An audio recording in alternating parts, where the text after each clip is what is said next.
Good morning. A blessed and fruitful day in the Lord to you, brothers and sisters.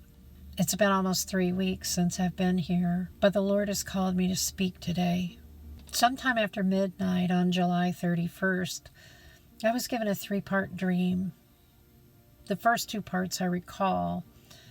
The third part is there in my subconscious for now, but that's okay. In the first part of the dream, I found myself on a narrow gravel road, high up on a mountain. I knew that I'd traveled this road many times before, but I'd never been this high up.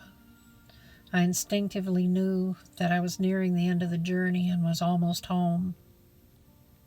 I was in an old car, a 72 Impala. And in 1972, I was 11 years old. And it was the year that I first gave my life to Christ and was baptized. There was a mountainous wall to the right of this part of the narrow road, but on the left, a very steep drop-off. Now, I've been very high up in the Blue Ridge Mountains before, to the point that when I would look over the edge of the road, I could look down at the treetops of very tall trees.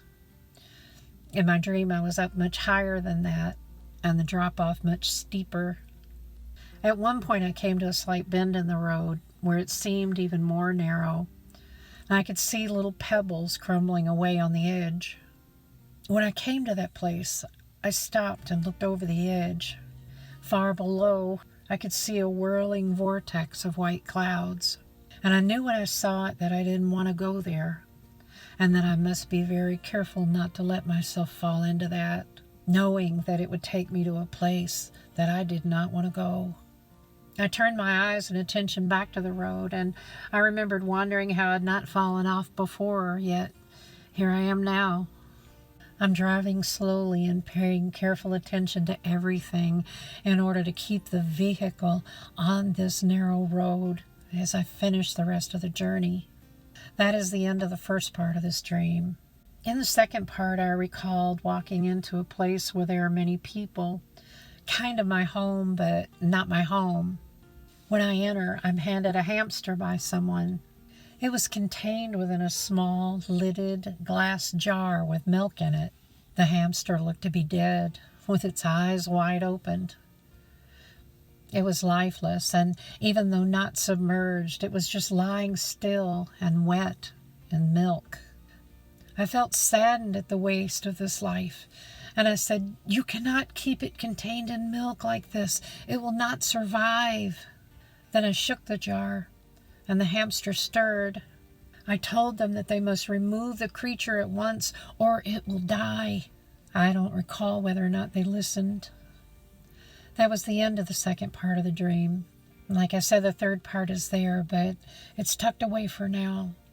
Father has revealed to me the work that He's given me to do. And He's also made me acutely aware of the areas in my life where I must remain diligent and alert that I might not fall.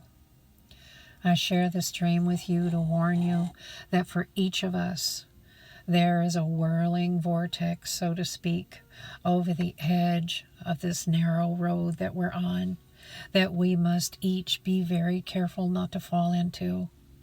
I encourage you to spend time alone with Father, asking Him to reveal any and every area of weakness in you where you need strengthening, and to take care to remain diligent lest you fall.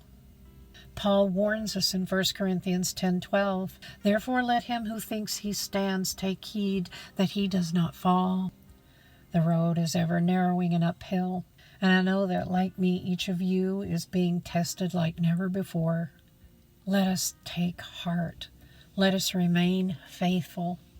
Remember our training. Remember His word. Cling to it, and listen carefully to and heed the voice of the Holy Spirit. It's not much longer. We're almost home.